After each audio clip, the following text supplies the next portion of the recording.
the disgusting thing about identity politics, and this can also be stated, the scenario that I'm going to set up can be understood another way as well, which might make it a better critique if talking to someone directly. But the prime evil and disgusting thing about identity politics is that you don't have to understand anything other than identity.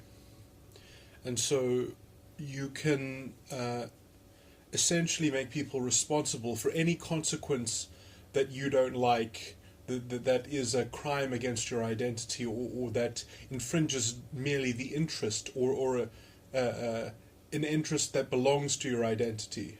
So you're allowed to kind of apply a kind of consequentialist standard to everything and everyone as to the integrity of your identity. And so you don't have to have any understanding of anything other than identity to do this. And so because facts about identity are the kind of essentialist bedrock of this paradigm, that is the core of both your source of understanding the notion of truth and accessing that notion of truth, because that is all the identity.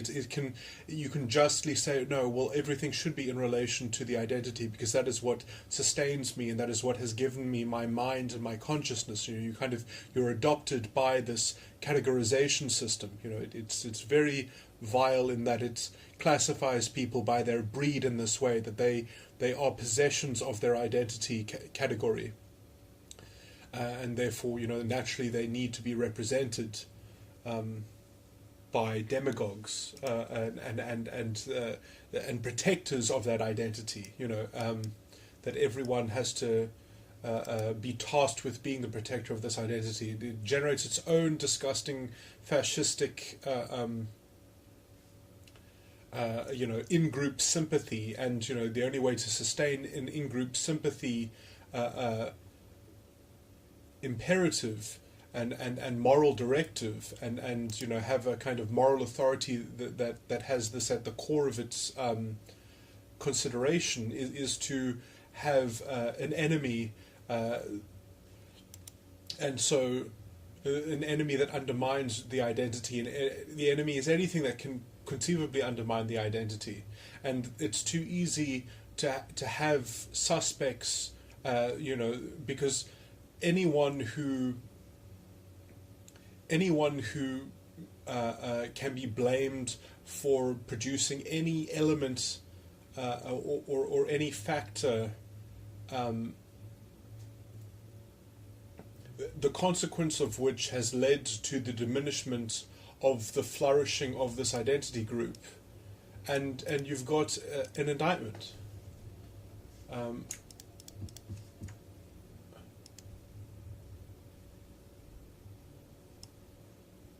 So you can just sort of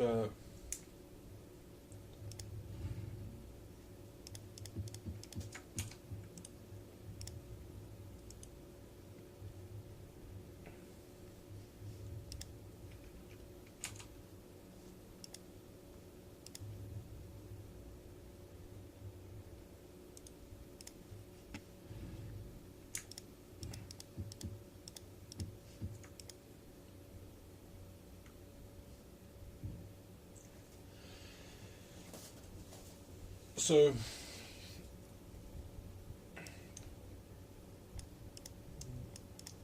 the main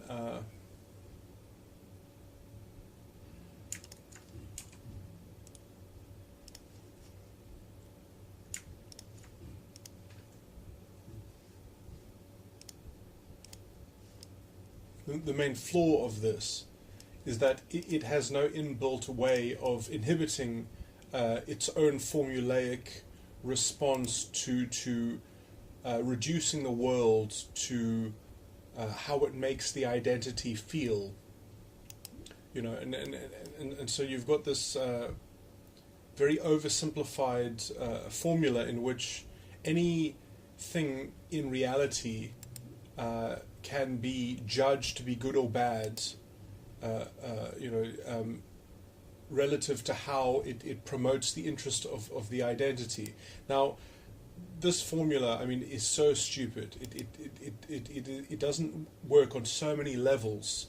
You know, it can only conceivably seem to work when you are taking absolutely no responsibility for anything on any level other than the responsibility to radically promote one's identity faction or some such, you know, ethno-fascistic, you know, guided attitude, or you know, or you know, if you want to follow the rhetoric of the radical social justice ideology, the idea that no, we just want equal racial pride between the different identities. You know, that we just want to diminish some people's pride because it's been historically ill-gotten gains, and so we need a kind of parity between the identity narcissism. You know, that you know, we just need an asymmetrical double standard to bring things back into balance, you know. And, you know, when you use those sorts of measures, the problem is that at no point is there ever a kind of authentic and genuine adoption of responsibility, because the responsibility is always, well, only after it's equal, only after injustice has been destroyed can we get to an even playing field. And so it can constantly just find accusations against entities that have created outcomes that are not perfectly equal between the different identity factions. So instead of looking at any of the underlying diagnosis of that, instead of trying to take that as a practical challenge, it's taken as an ideological challenge to, well, we need a more heavy-handed, centralized intervention that takes control of everything and mediates all of society between these identity factions. And when you treat people like that, like these tokens of the different categories which are ascribed to them, and this idea that they can be the whipping boys of a kind of collective punishment for the crimes of history, and that you can treat people as historical objects to be rearranged.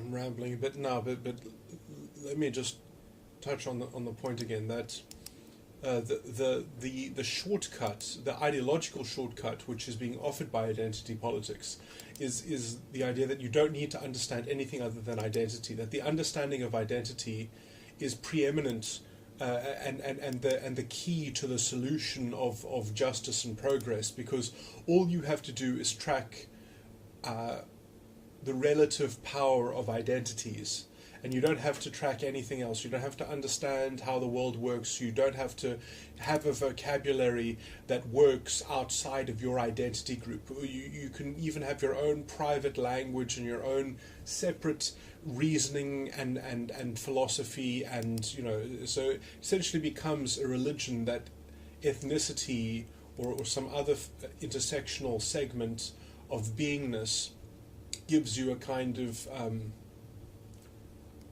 right to set up, or in fact to demand, an autarky from the system at large. And this only works if you have a system at large at which you can parasite off of, or that you can tax in some great sense, and that you can always lay the blame and say, no, the results that we are left with from history can never be laid at our feet, and the point at which that we have to talk about responsibility in an open, accessible way that other people can understand it, and that they don't even have the responsibility to be convincing in this, because it's no, you cannot understand because you are the representative of privilege in the system. So there's this ideological insulation that allows them to effectively always play this consequentialist.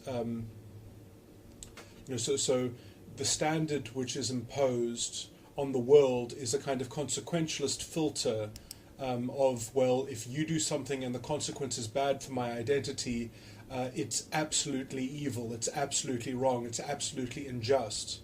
Whereas the actions that they do relative to their identity, even if you want to give them that such an identity is an entity that is even worth anything, because such an entity is an ideological construct. It doesn't necessarily belong to people. It can be even argued that it's a pathological, it's a pseudo-religious, and it's a racial religion at that as well. It's starkly contradictory of non-racialism. It contradicts non-racialism and the values and principles of non-racialism.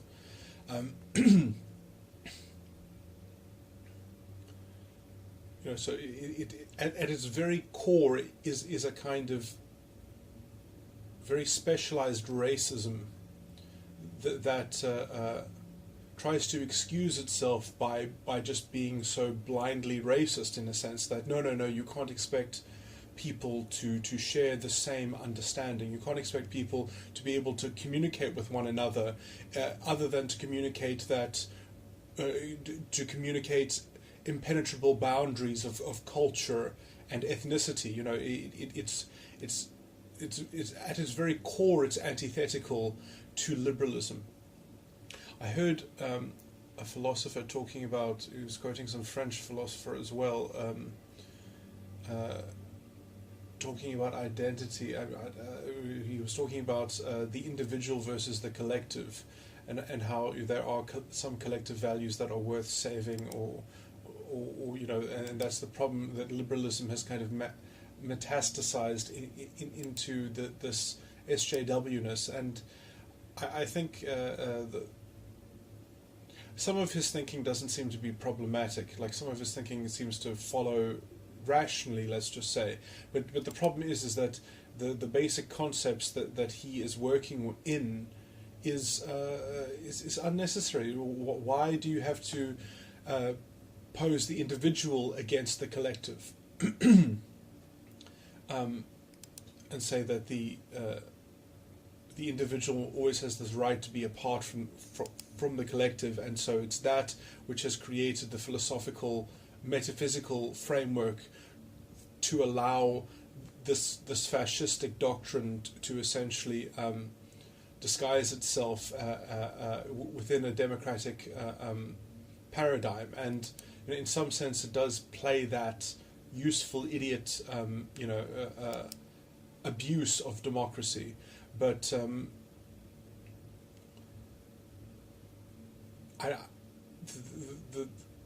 what really needs to be contended with directly is that it's not the individualism of liberalism that has pathologically developed into this radical social justice ideology.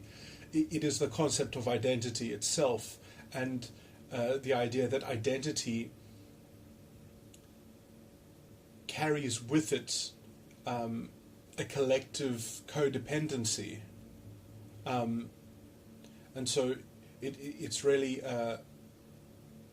the notion of a kind of codependent. You can either say codependent with other similar identities, or codependent with the system in which that identity must sort of be ensconced by, and sort of have a weird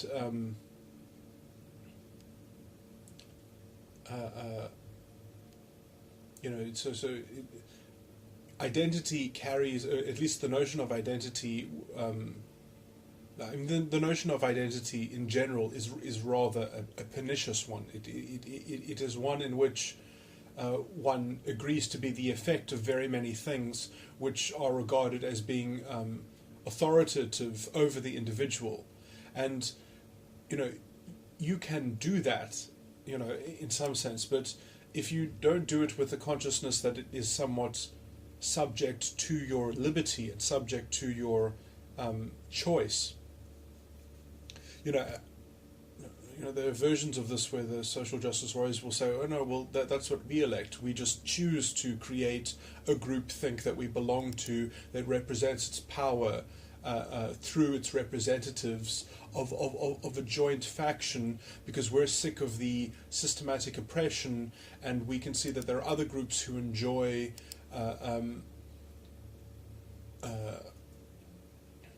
A privilege, and we want at least equal share of that ill-gotten gain, or you know,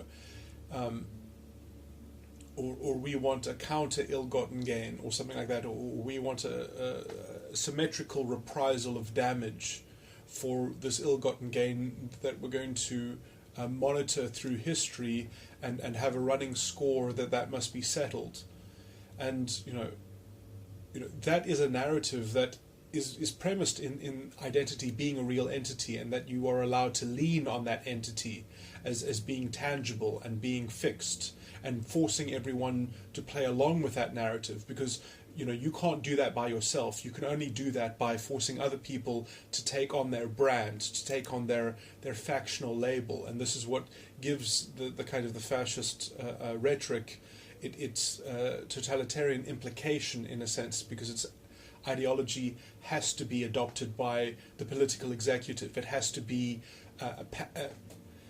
pandered to by the political establishment and dispensed by it. It eventually has to kind of, and this is what they do with their influence in politics. With their strange apolitical.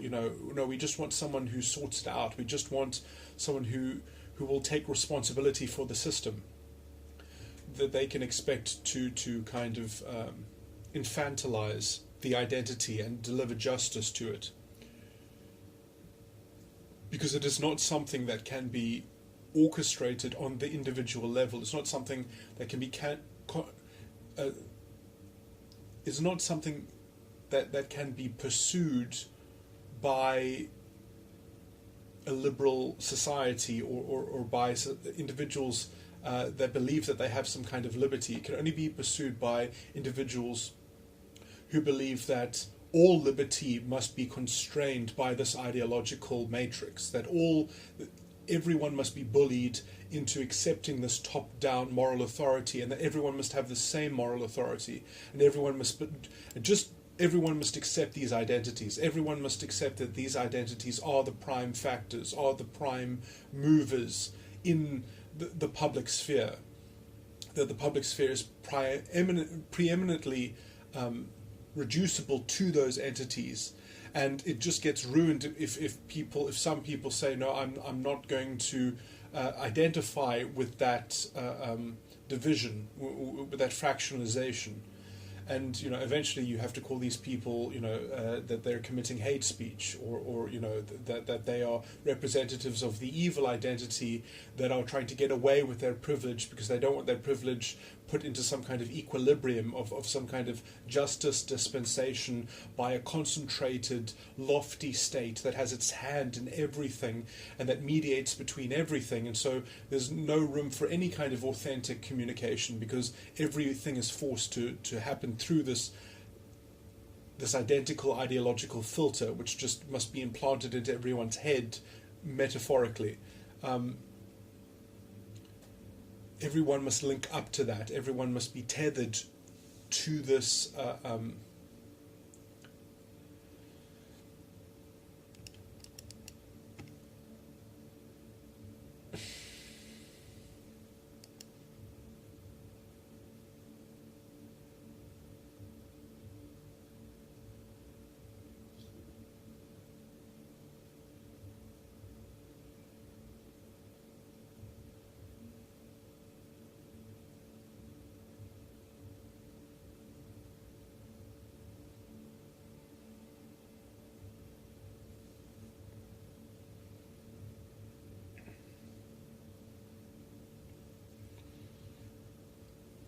So it's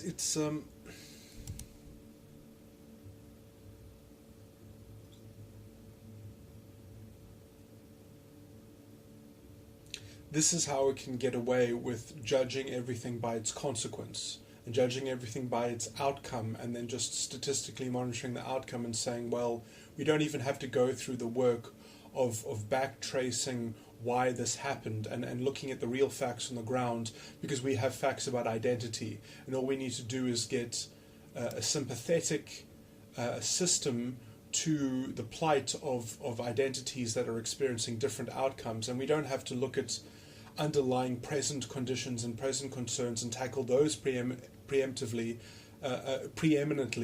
We can just instead tackle the project of fixing history. And when you reduce people's experiences into a historical narrative, or especially of a kind of structural narrative, it's completely impersonal. It doesn't have the concept of responsibility in it. In fact, there's no sense of responsibility, except that it will come in the future. That kind of self-determinism can only be expected from people in the deep future, in some sense, after some watershed breaking point or something like that, after the damage has been equalized, and so they've got this excuse that until there is a kind of retributivistic blood sacrifice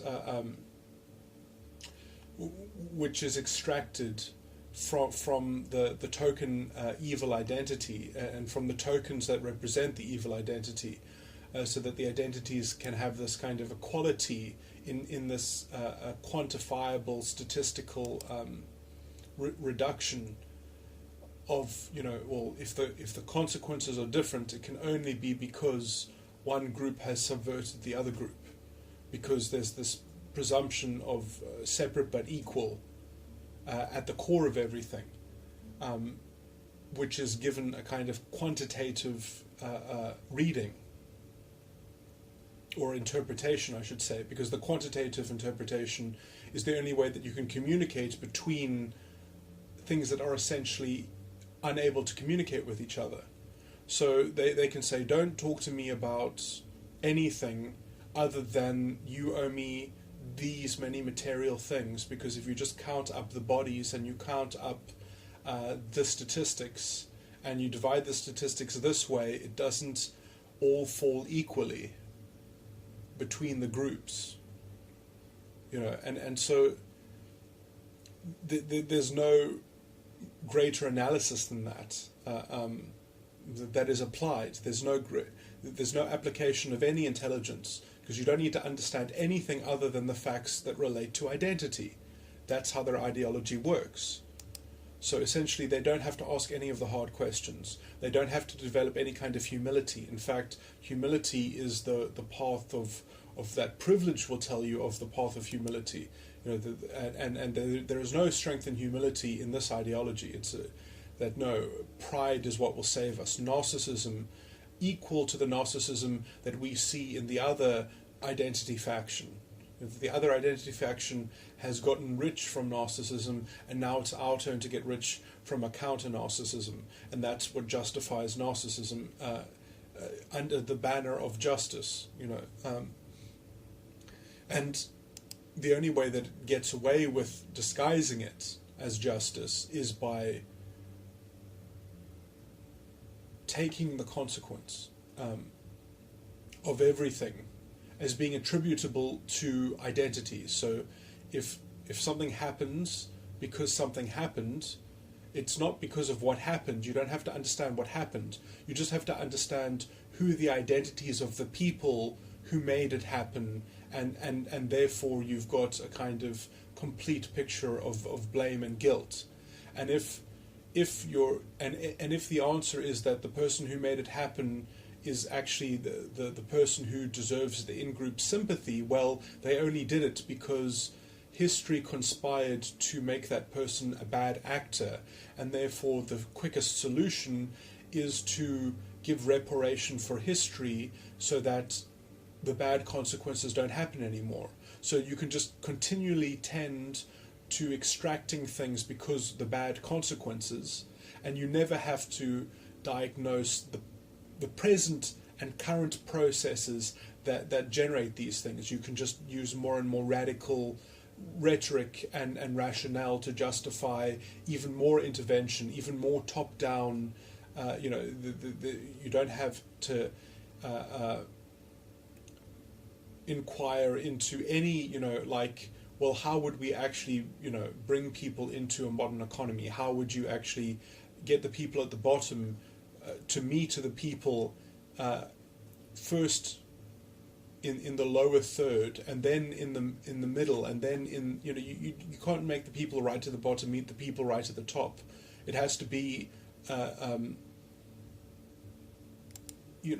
are all these mixed facts in history, which are worth talking about. I mean, like the Western modern economy didn't just happen. I mean, a lot of people today have, in essence, inherited a technological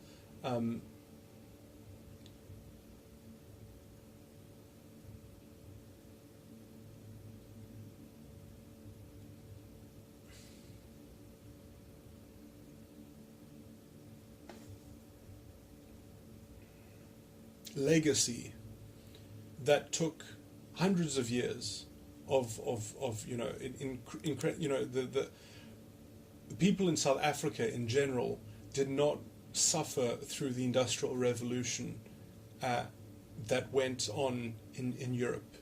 The slums of the various slums in industrializing Europe, and the pollution in industrializing Europe, and that was for, so I mean, there have been different ancestral historical crimes, and it's not just that one evil identity can be blamed for this. I mean, yes, everything could have been better. Everything in history could have been better. I mean, it goes without saying, but it cannot be fixed, and most of the facts of history are mixed, in that they're not just good and bad. They contain both in some sense. And in fact, if you don't regard them as containing both, then you really have a childish view. I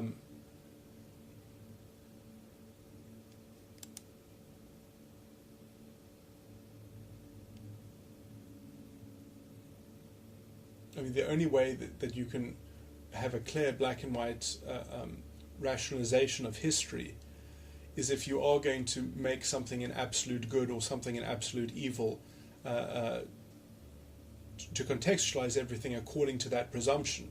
And so, what would be your absolute good? I mean, that your group, if left unmolested by history, would have been some utopian paradise, or but for the introduction of these other outside forces. I mean, what kind of insanity, what kind of delusional thing is this? This kind of alternative history modeling, just to promote some vanity of some kind of counterfactual claim about what history should have been or could have been. What it was is what it was.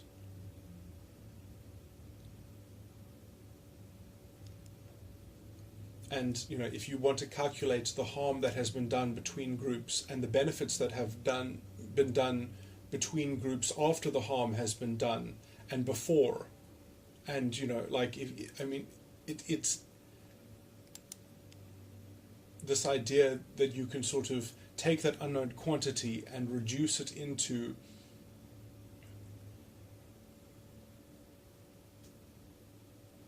certain facts about the identity, which can only be realized by having a kind of testing ground of fascism.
everyone can create a relativistic victim story about their ancestor in history, and I'm not even joking.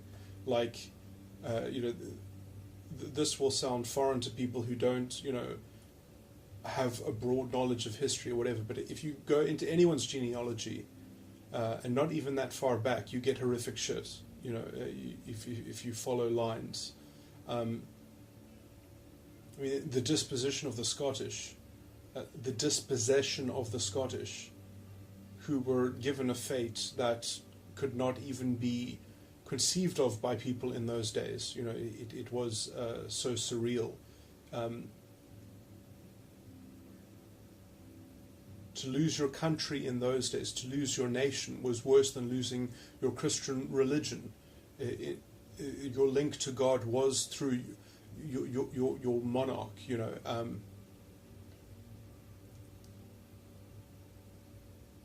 in that worldview. It was analogous to the Japanese who couldn't bear. It could not be conceived of that the emperor would give an unconditional surrender, because it might threaten the continuation of the emperor, of the role that the emperor plays. And in the psyche of the Japanese people, that it was kind of, okay, I'm not going to go into this tangent too much, but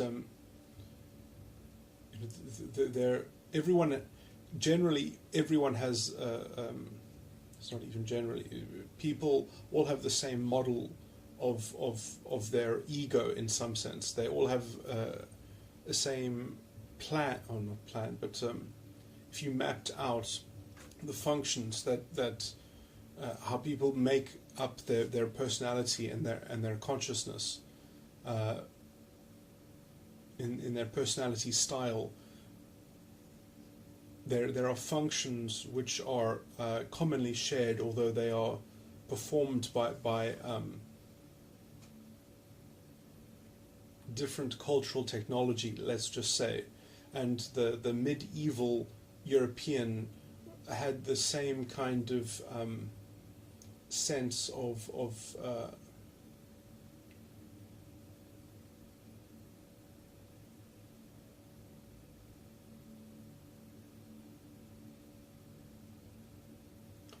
the idea that the center of the universe, in terms of meaning and value and significance, was represented by your political leader. That the political leader, in essence, was the voice of truth. That the king had a kind of mythological role in the universe in some sense.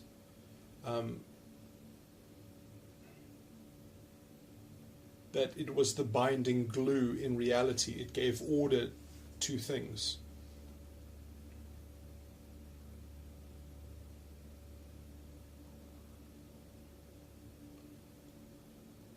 And if you remove that common signpost which is shared in your culture, then the culture becomes completely unbound. And in fact, it gets a kind of, because so much value, it's not even that it's symbolic value, because therefore then the political leader has a kind of symbolic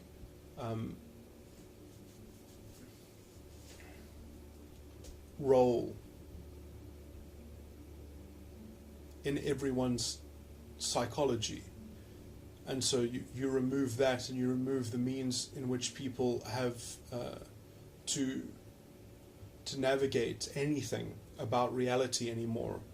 It's like being unplugged from the Matrix. In fact, that's the best analogy. In fact, is the loss of your nation and your king is the same as being unplugged from the Matrix, and that is what the Japanese were trying to avoid when they wanted to keep their emperor after losing the war, and that is what the Scottish essentially were going through when they were dispossessed, when the Scottish peasants were thrown to the winds.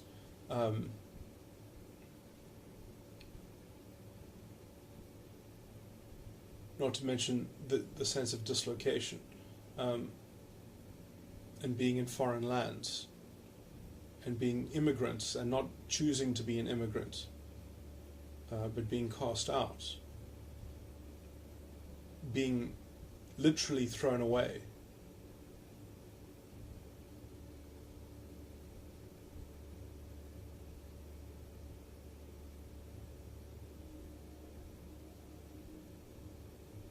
I mean, not to mention the kind of the economic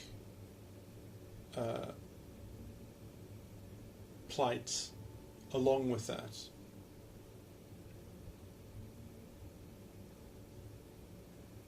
And the uncertainty, because these were people who were used to being peasants, and they went through this. They all the ones that survived went through this. They tolerated it. Where are their reparations in history? There is no dream that these people would go back and follow their ancestry and say, well, we are the progeny of those who were wronged, and we carry some kind of historical prejudice against our identity, and we want our identity made whole, or some sense. It's somewhat ridiculous. I mean, if you can define an ongoing evil in the present, I mean, in some sense, the cause of it is irrelevant. If it is a present evil and a present problem, that's how it should be tackled, and that's also how it should be understood, not in terms of identity. I mean, anyone can manufacture a victim story that can be true, that will be true. It doesn't matter, because it's not the path of development, it's not the path of transformation. I mean, if anything, if you want to be fixed as a victim, if you want to be pandered to and infantilized by a system because you are the victim, I mean, you're going to end up creating a new kind of exploitation and oppression, and that is what happens in all these cases, because these ideologies never deliver. They cannot deliver, almost by definition.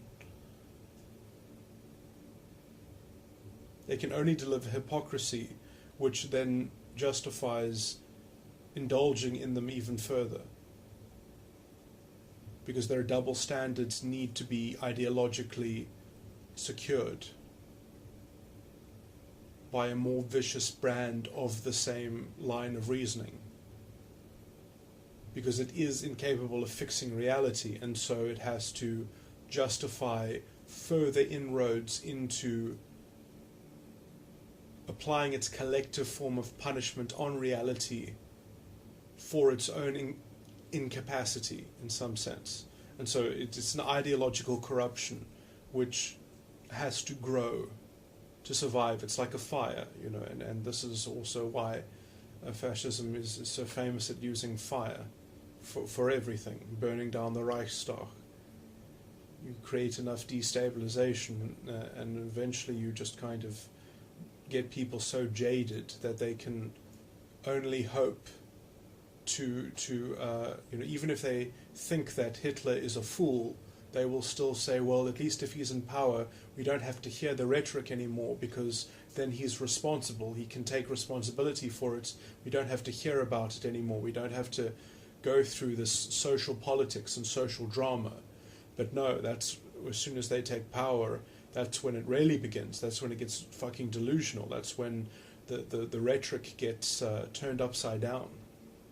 When they reinvent the conspiracy a third, a fourth time to keep it alive, to keep it an ongoing sense that you're fighting this oppression. Because if you don't have that, you have no forward momentum, because it doesn't have any idea of what progress is other than blaming people for the bad consequences and apportioning bad consequences to identity politics.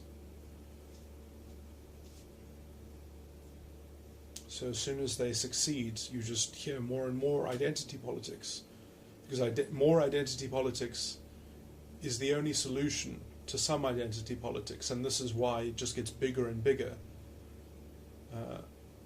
Because it generates the stories, it manufactures the news stories that prove that it is the only solution to the toxic rhetoric which it is promulgating.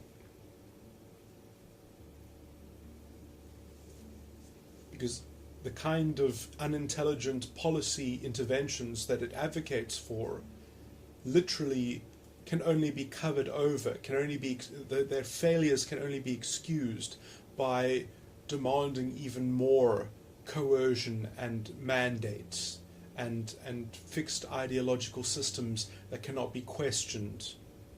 And then you need to cut off free speech. You need to implement hate speech laws.